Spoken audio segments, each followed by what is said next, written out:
हिंदी विषय को ज़्यादा इम्पोर्टेंस नहीं दी जाती, मगर ये गलत है। ऐसा करने से नंबर कम आते हैं और परसेंटेज डाउन होती है।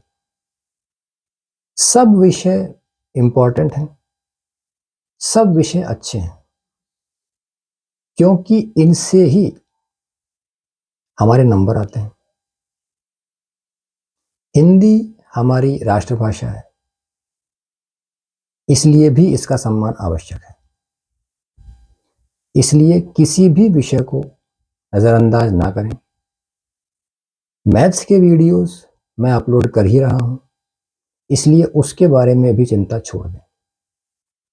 अब बात करते हैं गाइडलाइंस की। सबसे पहले जनरल गाइडलाइंस। एग्जाम के एक दिन पहले समय पर सो जाएं। रात को देर तक पढ़ने से दिमाग को आराम नहीं मिल पाता। सुबह का पढ़ा हुआ दिमाग में ताजा रहता है, तो एग्जाम में अच्छा लिख पाते हैं। इसलिए सुबह नाश्ता वगैरह करके इंपॉर्टेंट पॉइंट्स का रिवीजन करें। घर छोड़ने से पहले प्रवेश पत्र तथा अन्य आवश्यक सामग्री की जांच कर लें। अपने साथ 2 एक से पेन रखें जो कुछ चले हुए हों, क्योंकि एकाएक नए पेन से राइटिंग फ्लो में नहीं आ पाती। एग्जाम में उत्तर पुस्तिका में रोल नंबर वगैरह सही तरह से भरने के बाद अपना पेपर हल करना शुरू करें। अब बात करते हैं विषय हिंदी की। सबसे पहले बड़े प्रश्न जैसे निबंध, पत्र, प्रार्थना पत्र वगैरह, इनको करें। इससे 2 फायदे हैं। एक तो आपका दिमाग जल्दी हल्का हो जाएगा और दूसरा नंबर अच्छे आएंगे। आप छोटे प्रश्न हल करने में लगे रहते हैं और अंत में बड़े प्रश्नों के लिए समय नहीं बच पाता। छोटे प्रश्नों को, रिक्त स्थानों को, पैसेज वगैरह को, मीन्स गद्यांश वगैरह को, इनको सबसे अंत में करें, जिनके उत्तर प्रश्न पत्र में से ही छांट कर लिखने होते हैं, क्योंकि इनमें याद करने जैसा कुछ नहीं होता, केवल समझना होता है। हिंदी विषय के बारे में एक बात समझना आवश्यक है कि इसमें भाषा सरल और सहज होनी चाहिए, तर्कपूर्ण होनी चाहिए, अर्थात शब्द सीमा में उत्तर का अर्थ स्पष्ट हो जाना चाहिए। रटी रटाई भाषा से कोई फायदा नहीं है।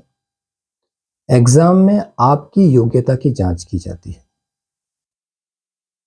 लेखक या कवि का नाम, प्रसंग वगैरह जहां कहीं भी आवश्यक हो, उनका भी उल्लेख करें।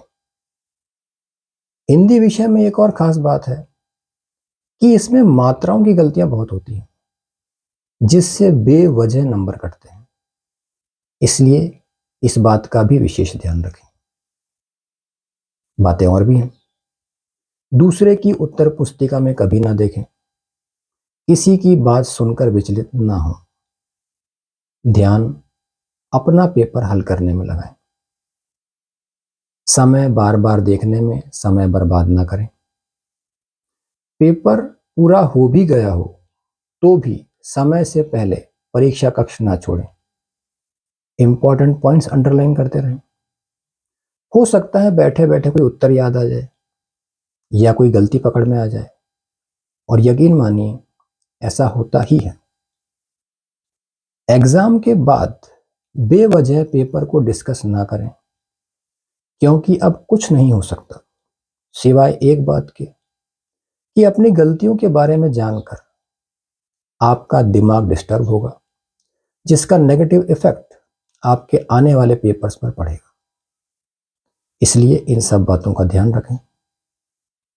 और अंत में एक खास बात कि कम से कम एग्जाम टाइम में टीवी, मोबाइल या ऐसी किसी प्रभावशाली चीज के संपर्क में ना आए जिसका आपके दिमाग पर नकारात्मक प्रभाव पड़ सकता है।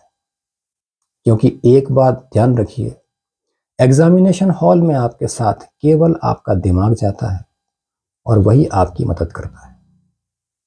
आपके शौक वगैरह आप एग्जाम के बाद शिफ्ट कर दें, नंबर भी अच्छे आएंगे और छुट्टियों में बोर भी नहीं होंगे, आप भी खुश, पेरेंट्स भी। तो इसी तरह से पूरी तैयारी के साथ एग्जाम देते रहिए। मेरी शुभकामनाएं आपके साथ हैं। और अब आज हिंदी के लिए जय हिंद।